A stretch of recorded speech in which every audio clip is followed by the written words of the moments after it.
Hey folks, we got Ziggy and Zodiac. You're gonna hear that a lot. That's the team we're leaning on a lot. We're gonna get Elvis out here soon. Might even pull Elvis and Zodi a few times in the lightweights this year. These guys will be our farm team. We'll only here and there. We're not gonna introduce them to pulling too quickly. You notice we have them on opposite sides of what you've seen them on lately. I try to do that here and there. Keep everything fresh. Keep them behaving on both sides. Make them versatile. This should be a lug load, is what we call it. A load that they have to work at and pull. But we had a little range. So our lug load is right along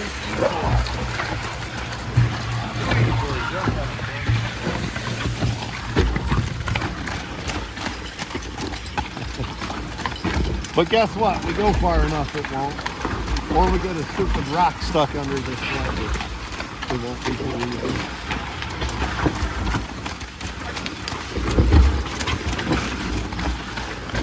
I got a specific reason for not having spreaders on there. I switched sides with the horses and we didn't put the spreaders back on after we switched sides. I often don't run spreaders just on something like this. Generally, I reserve the spreaders for a tongue, something with a tongue. Or a pole, as most folks call it.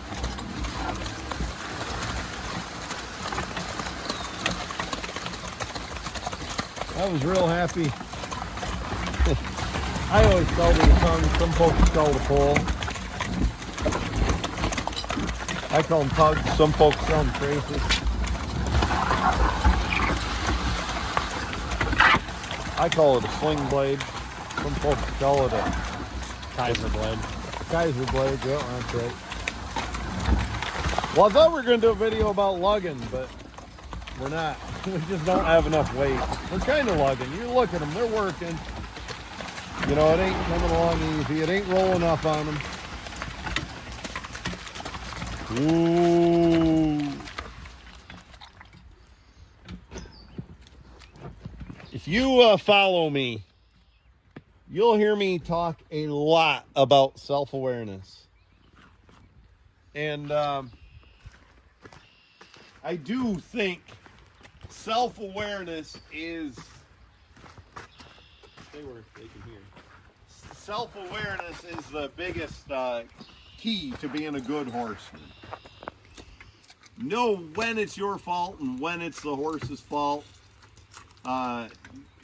Being in the moment, your posture, your authority, your tone of voice, your general demeanor around the horses. It's all under the umbrella of self-awareness. And I talk about that a lot. And I think that's one thing all horsemen share is a good self-awareness. With that said, I want to talk about social media stuff. I put a post up, and my New Year's resolution, by the way, was to not be so negative. Follow what our grandmas taught us. If you can't say something nice, don't say anything at all.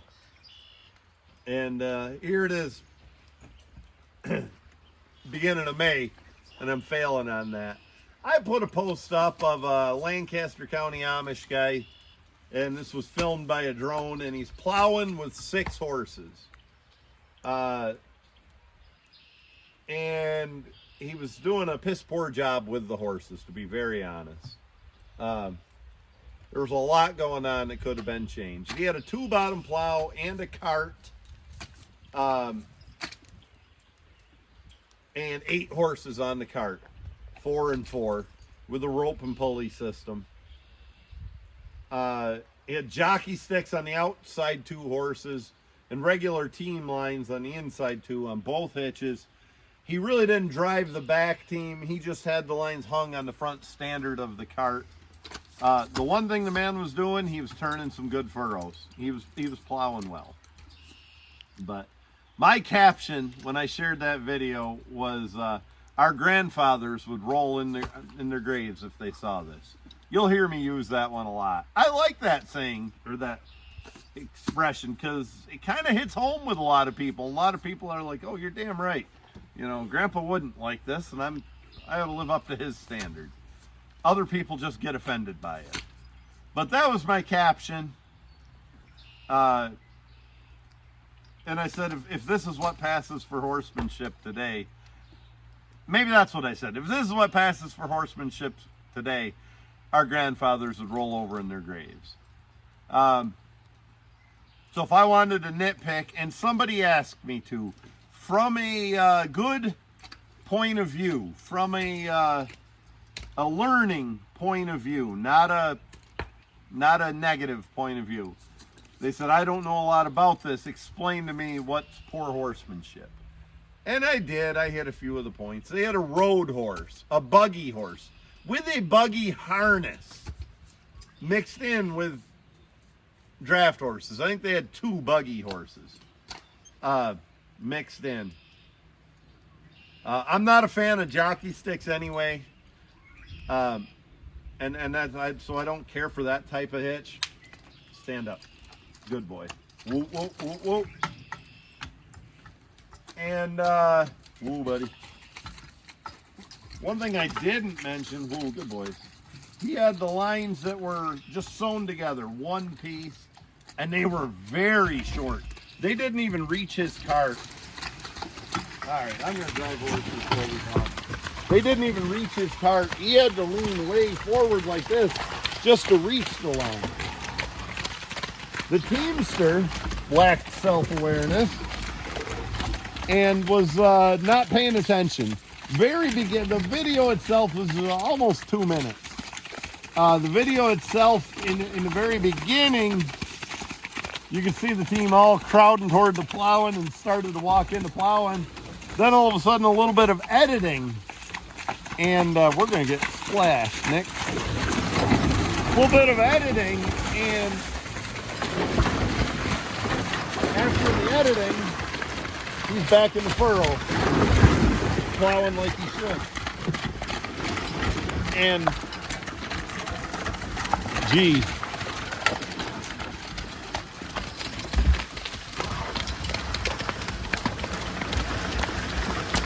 So I'm trying to maintain being self-aware as I talk here. I'm driving my head. Ooh, good boy. Now we're lugging a little.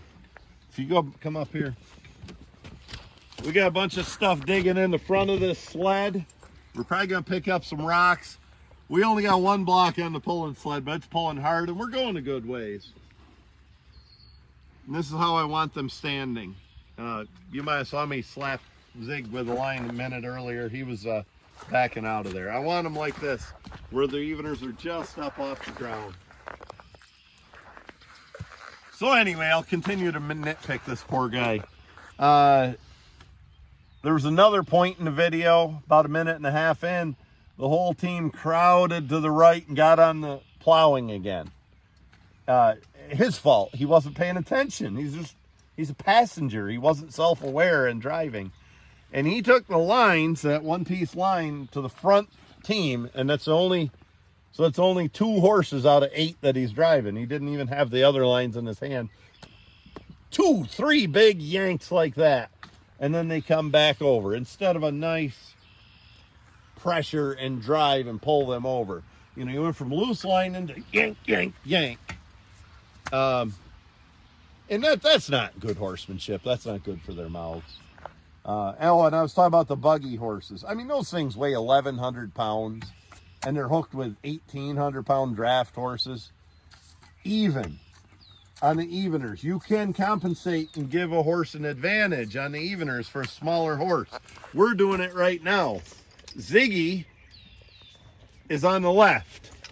he's pulling less of this load than Zodiac on the right. Essentially, he's on a longer lever. He's pulling out on a longer lever, and Zodiac's pulling on a lesser lever. All those horses were hooked even with that size difference. And the buggy harness is not a work harness. You go up and look at the collar on the horse, Nick, and I'll try to shout.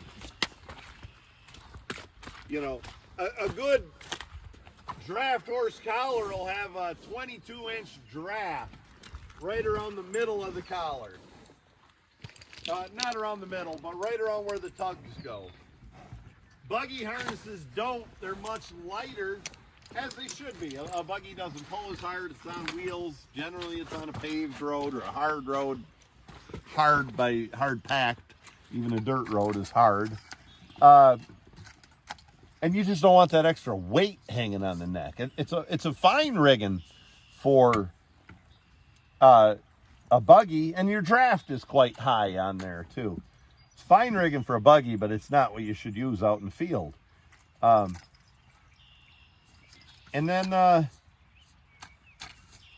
so I'm about done nitpicking the poor guy who it can't defend himself. I'm going to come full circle before you nail me to the wall for being critical. Anyway, another thing that I explained when somebody asked me what he was doing wrong, the horses were nobody was even. They were hanging back and hanging back. The one all the way on the near side on the wheel team was continually hanging back. And he never, driving the horses will even them out. Actually having a good line on them. And then toward the end of the video, he takes a whip that he digs up and whack, whack, whack. He whacks these 3 horses on the wheel team. Of course, you can't reach the leaders. And the one horse that was hanging back for the whole video never got touched with the whip. And the other 3 that seemed to be okay all got a whack. So that's where I was critical. I got a couple comments. The one comment was, he probably doesn't care what my opinion is. Hell yes, you're right. He probably doesn't, no more than I would care if he told me my draft is wrong on these horses, which it might be on Ziggy over here. Zodi's fall's pretty good.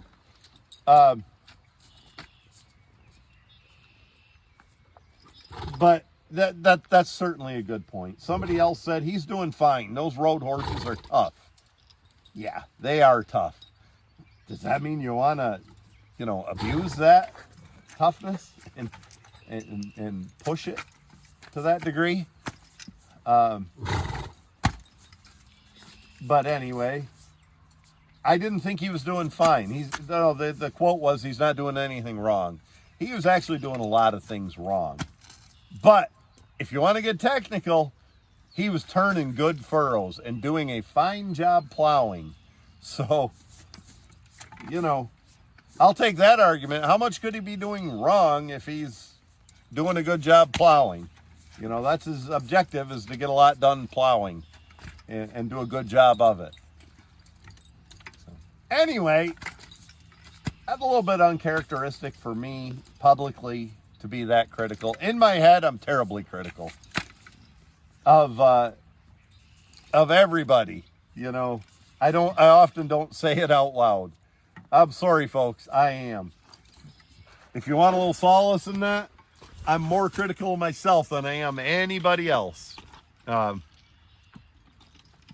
I actually appreciate some good criticism myself. I learn from it. I'm not quite as hard-ass as I think I am, because sometimes I can't believe he said I'm doing this or that wrong. But then after I calm down, I'm like, you know what? I am doing that wrong. Maybe I ought to clean the horses more or clip them a little more often or whatever I'm being criticized for. Make my barn a little cleaner, that sort of thing. And I do learn from it. Anyway, the very next day, Somebody on Facebook had a pair of gray horses. I think this may have been an Amish man. Really nice pair of gray horses, a pair of dapple grays. Beautiful color, well-made horses. And he's hitching them to a tongue. And really doing a pretty good job. And a couple people criticized, one person criticized his combination snaps, which is a snap on the front of the horse right under the collar with a Western style harness that you snap into the neck yoke, are facing the wrong way. And I thought, well, you know, for what a lot of people prefer, they are facing the wrong way. That's a pretty shallow criticism, but they are facing the wrong way.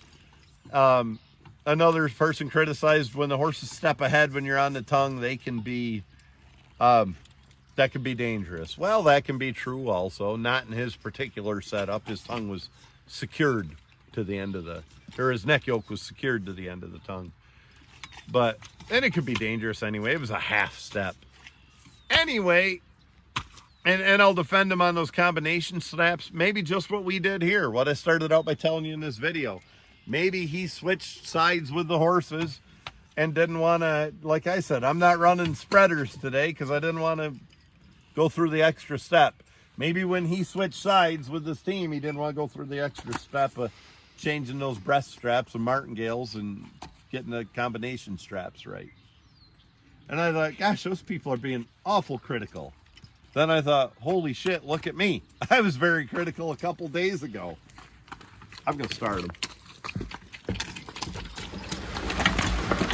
Zodiac wasn't quite paying attention. He will be next time. Nothing to be concerned about. But yeah, I thought, man, these people are being critical. Like, why would you bring that up? And then I'm like, oh yeah, look at me the day earlier. Look how critical I was being. And I thought, I lost my self-awareness for a little bit. And I got it back, you know. Nick, get up front and show. We lost it now. We were plowing some pretty good dirt out here. Whoa! This is lugging. This is what I want, how I want to lug a young team. Woo! Look at that. That's how I want them standing as well. A young team like this, I want particularly Ziggy on the left, on the near side. In the lead, some folks call that. I want them to work at it, but not get hung up. Not more than they can handle and not overwork. But I want them to know they're on a load, and I want them to be comfortable in front of a load to where I go to a horse pull and they behave just like this. Because they've been in front of a load a lot of times. I was logging. I was a professional logger till last December. Mid-November, I went to work selling farm equipment. But I was a professional logger with the horses. I didn't spend much time on a lug load because you get it every day in the woods. But I'm not logging right now, and the market's in the tank around here, although it shows a little signs of life. So we come out here to lug. Lugging does a few things. It gets a horse comfortable on a load and allows them to see nothing's going to scare them, and that they can behave under a load just as calm and nice as they do on the work sled or a wagon or my plow or whatever. It also pulls hard enough. It gives me a chance to watch these videos, or Nick to stand in front to know if I have to adjust my collars or my draft or my eveners. If one horse is behind, maybe I need to set one in or move one out or something like that. The biggest reason I like to lug horses, and again, I never needed to do this lugging because they get lugged multiple times a day. The biggest reason I like to lug them is to build power. I can work them on the work sled miles and miles a day, but it doesn't build power. It builds endurance. You know, I can go for a run. As fat as I am, I can probably go run 3 miles because I grew up running, and I have And I might be full of shit. Maybe I'd have a heart attack after a mile and a half. I don't know. We'll back that down. I could go run a mile and a half. And I could train, and I could probably get it up to where I could run 6 or 7 miles again. That doesn't mean I have strength. It means I have the endurance and the cardio type of stuff. And that's what I build is cardio through working them on those empty work sleds and wagons. Plowing is right at the line where I'm probably building strength plowing. Hey, good shot, Nick. That's why you're the man. But if I want to build power, I'm going to hit the weight room or, go back to work, right? And build some strength and power. And if I'm going to build these horses power, their actual muscles, put a back on them, put a rear on them, this is where you do it. Look at Zodi's rear end. Look right down his hams under his tail there. Zodi's got some power. Look at Ziggy. A year younger, a year to the day younger. He doesn't have it because he hasn't built it yet. Zodiac's been doing this for a year. Ziggy hasn't been doing it for a year. And so that's the goal this year, is to build the strength and power and muscles on that horse. We do it through feed and the working. By feed, it's very simple. Protein. Protein builds muscles. I'm going to start these guys and keep on trucking and talk a little bit. Now that load doesn't start easy, so I teach them how to start a load. They both need to be together and in the collars and start nicely. But they don't have the cowboy and ram and jump. Start. Get it! Whoa!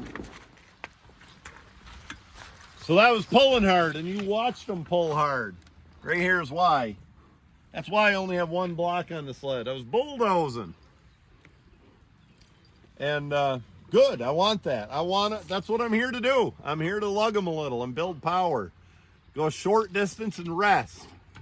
So look back on this video. Look how they were resting. Excuse me. Look how they were pulling that last hitch right through here. And when I bellered, get up, which is a little uncharacteristic of me. Whoa, get that off his tail. You can show it. Maybe we ought to dock tails like the show horse people. Yeah. There's always some horses that do that. It's always him. It used to be Rocket Man. Some horses always get it over their tail. Anyway, go back and look at how hard they were pulling and the effort they were applying. And then now look how calm they're standing. They're just chill. That's what we're trying to develop. Well, they don't need to be nerved up, Stand up, buddy. Hey, Ziggy, stand up. Whoa. See, I just line flapped him. He stood up in the tugs. No excitement. That's what this is about.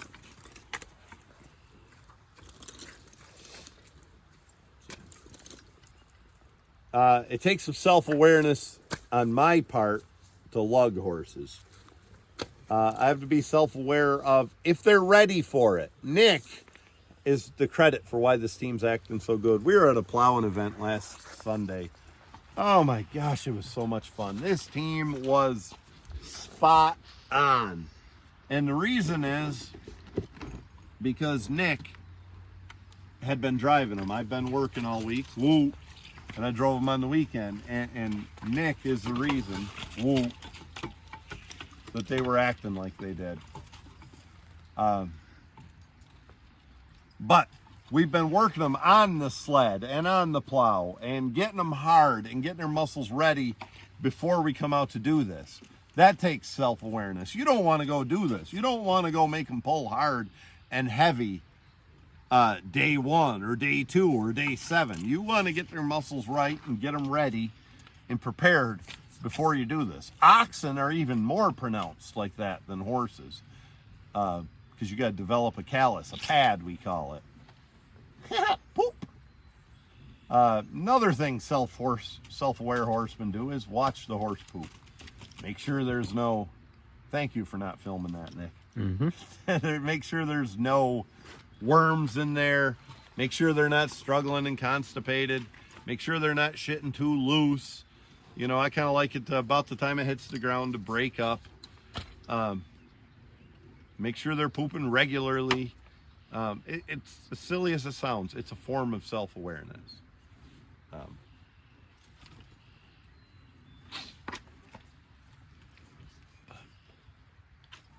Yeah, it's pretty easy to be critical. Pretty easy for me to criticize that guy. And I'm going to agree with you folks. I'm going to leave that up on my Facebook page. And if you, whatever you feel about it, you know, I'm going to leave it up even though I was critical. Just as a reminder, you know what I mean? To kind of back off. There are benefits of being critical. And somebody commented that. She said, you know, that's how you learn, is by somebody being critical. And I wasn't that harsh. I didn't say, look at this asshole or something like that, you know. But that's how you learn. That's how you get better. I mean, if you told me, you know, Zodiac's hanging, Ziggy, I'm going to change this team's name. I never say their names easily. But Ziggy's hanging back in every video, you know. Well, that's how I learn, and that's how you change. So there are benefits to it, but there's no sense being negative. You know, there's no sense being a pessimist. Doesn't do any good anyway. But here we go. Film up there, Nick, and maybe you can watch him make a nice pull. This will probably bounce up and out.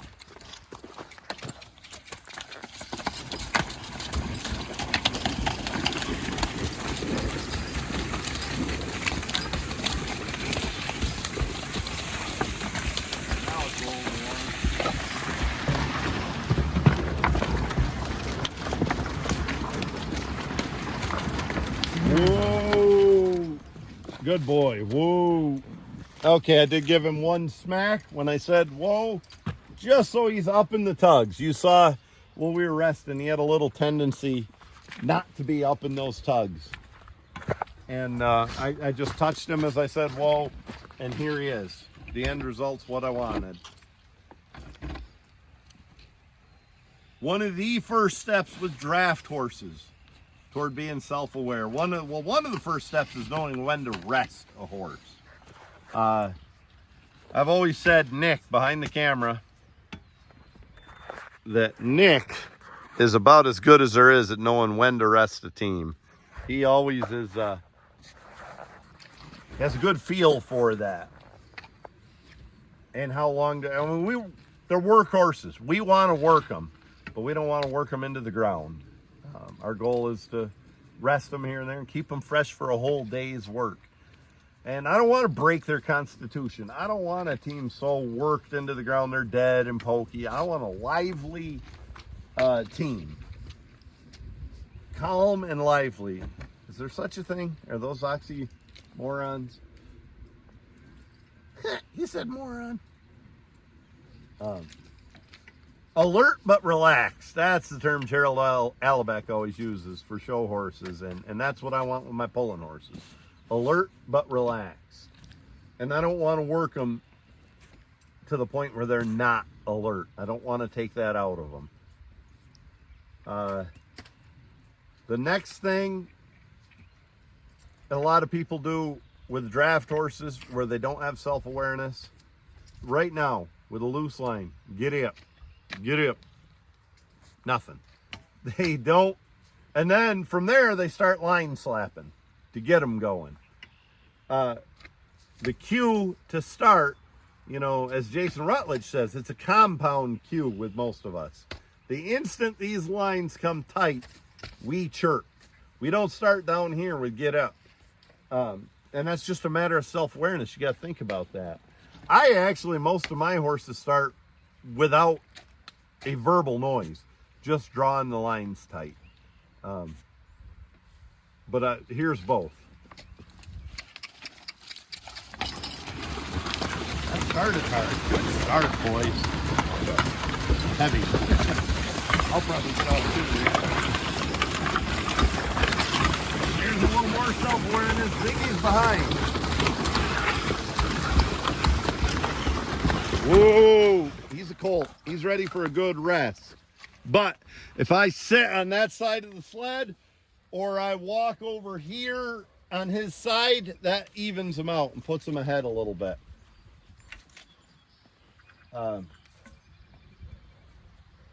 And that's self-awareness also. My self-awareness tells me they're ready for a good rest this time. And that doesn't hurt anything. Other than in this video, I did want to show that we do start the horses without any word at all. Just draw the lines up. When I start to draw the lines up and bring them tight, they feel that. They feel the lines coming up. They feel slight pressure on their bit. It's a warning. If I start down here, there's no warning. Anything you do driving horses with your hands, you're giving them a warning first. You pull in just slightly before you turn or stop or anything. Oh, it's a balancing act. Life's a balancing act. You know, the criticalness, you won't have a lot of friends. You know, I had a friend a Yankee up north, hypercritical, and he wasn't wrong. He was right for what he was critical about. But he alienated everybody. He didn't have many friends because he was so free to be critical. And here's something else a lot of us don't realize. A lot of us critical folks. Everybody doesn't want to be at a high standard. A lot of folks want to drive their horses and have fun and see their buddies. A high standard doesn't worry them. And here's some more self-awareness that it took me a while to realize because I wasn't self-aware. Why the hell would anybody want to be like that? If you're going to own draft horses, why wouldn't you want a high standard? Why wouldn't you want to harness them perfect, drive them perfect, have them alert and relaxed, all this stuff? And then I thought, you know what? I ride horses here and there. I don't give a shit. I just want to sit on their back and enjoy riding a horse. I don't want to get better. You know, as long as they start and stop and don't buck me off, I'm happy.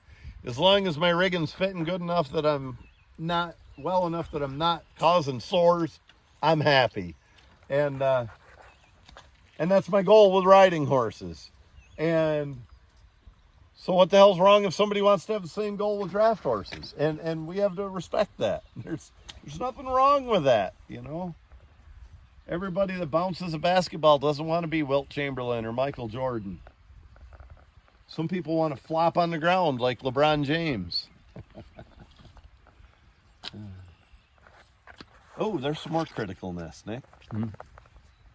Oh, one of these horse trainers I follow one time, as far as criticism, he said, every time you have a critical thought, put a rock in your pocket, a little tiny stone.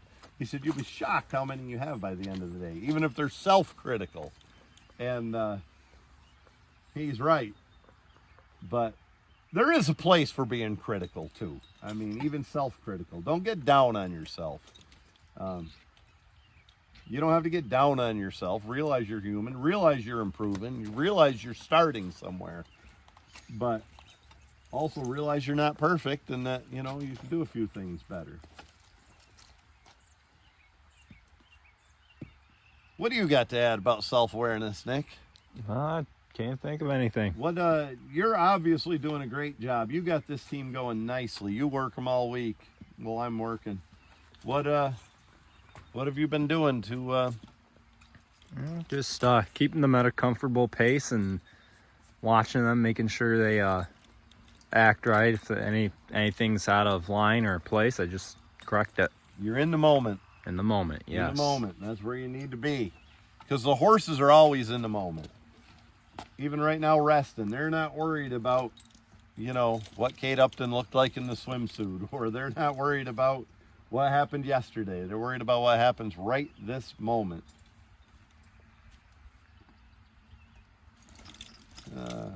Trying to gauge how Ziggy's breathing. I was going to give you another pull before we called it a video. Maybe film a couple silly pipsqueak jokes.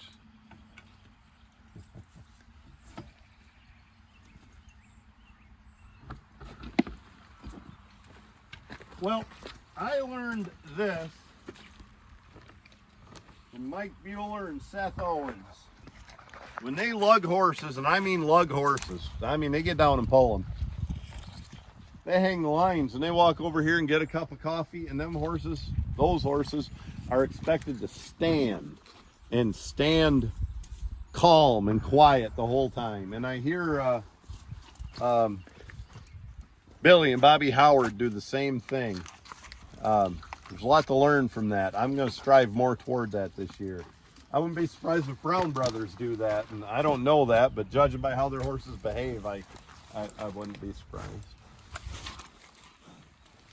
So I'm just kind of, I'm gauging his breathing. I can do it a little better up front here sometimes. I'm kind of leaning him in to look at the collar. This guy really fills that collar. I'm back and forth on how I like that collar fit on him. Kind of think my draft is plenty low on this horse also. I'll watch these videos and see. So, a couple reviews. I got some new lines. They're okay. The leather's not the best. I don't need real thick leather, but the pattern's pretty good. He followed an old pattern I had. As far as this bridle, it's comfortable up here on the pole. See how it's not surrounded? Whoa. It's comfy up there. It's not quite comfortable here. Oh, buddy. I think it's a pretty good bridle and it's going to work nice, but I think I got to adjust a couple of things. Film from in front, Nick. We'll make a little horse pull. When I'm doing this sort of stuff, I try not to go less than 30 feet because we go 27.6 at a horse pull. But if the team is in trouble and it's more than they can handle or something else, I'll call them off at 10 feet. But I try not to.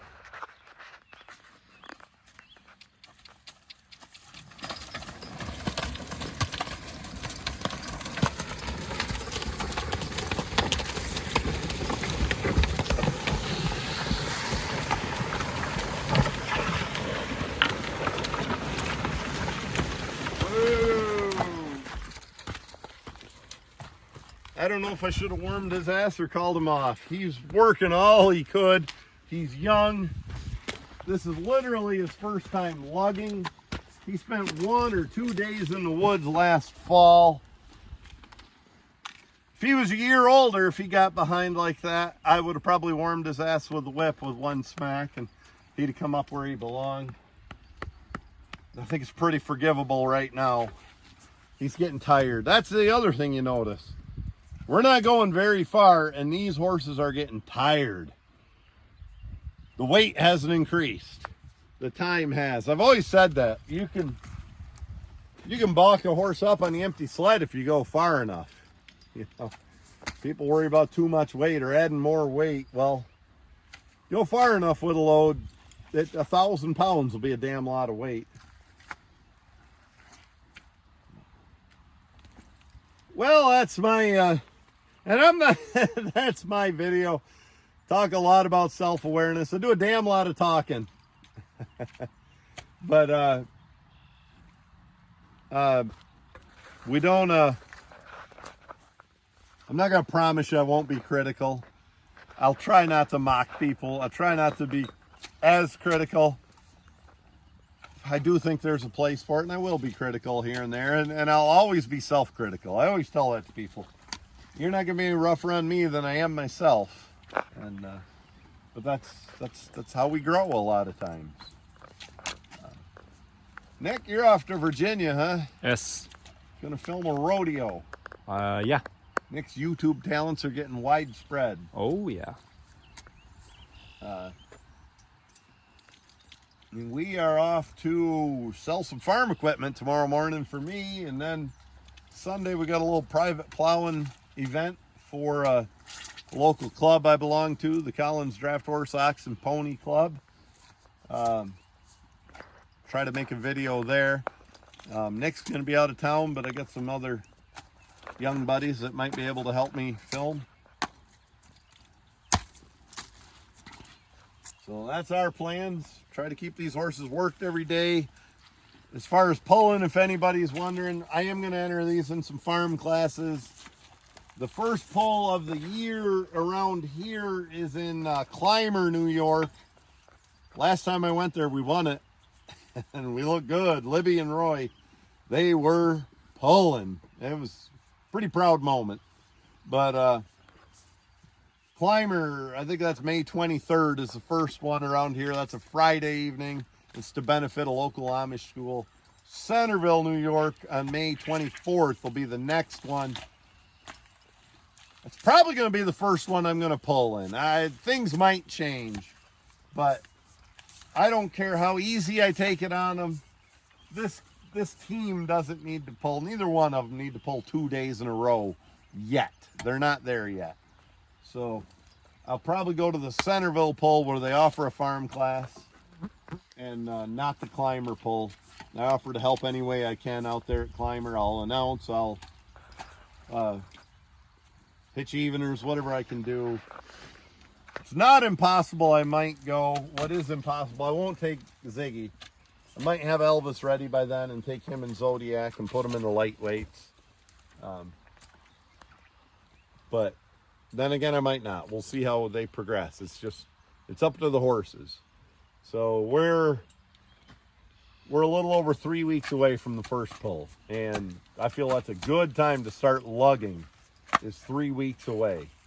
You know, I should be able to lug numerous times by then, and the lugging will build muscle. It'll build a rear end, it'll build a back, and it'll also teach them the right form. They'll learn the right form with time, and the right behavior, and all that. So we're gonna, work them 2.5 weeks or so. And then once they're worked and they got a little endurance, then you start lugging them. I have this weird theory, and it's a theory of mine based on anecdotal evidence, because I'm not a doctor or a vet or even smart. But there's a definite difference between cardio type of stamina and strength type of stamina. That's what these horses are showing. They're really good cardio stamina. We can plow and plow and plow out there without resting. But here, under a heavy load, we need to rest fairly often. And I think we're that way. I notice there's times I can walk, maybe even run for a long ways. Got good cardio stamina. Even logging, even cutting timber, I'm pretty good. I can hang in there. I don't get tired. Truth is, cutting timber doesn't require a lot of strength. You know, you're repeatedly lifting a 12-pound, 15-pound, I don't know what they weigh, chainsaw, but it's not heavy, it's just repeated. And then I go to the landing and I got to roll a log with a peavy, and I'm in good shape. I cut timber all day, but I go to use a lot of strength and I get tired. My muscles get tired, I get winded, and I think there's a difference between full strength type of stamina and walking along at like a cardio pace stamina. And I think it's true with these horses. And I think the more lugging we do, the more we build that full strength type of stamina. Just a theory of mine. I've never heard anybody else talk about it. But folks, I hope this is an enjoyable video for you, and I hope you folks enjoy working your horses as much as we do here. We'll catch you next time. Thanks a lot.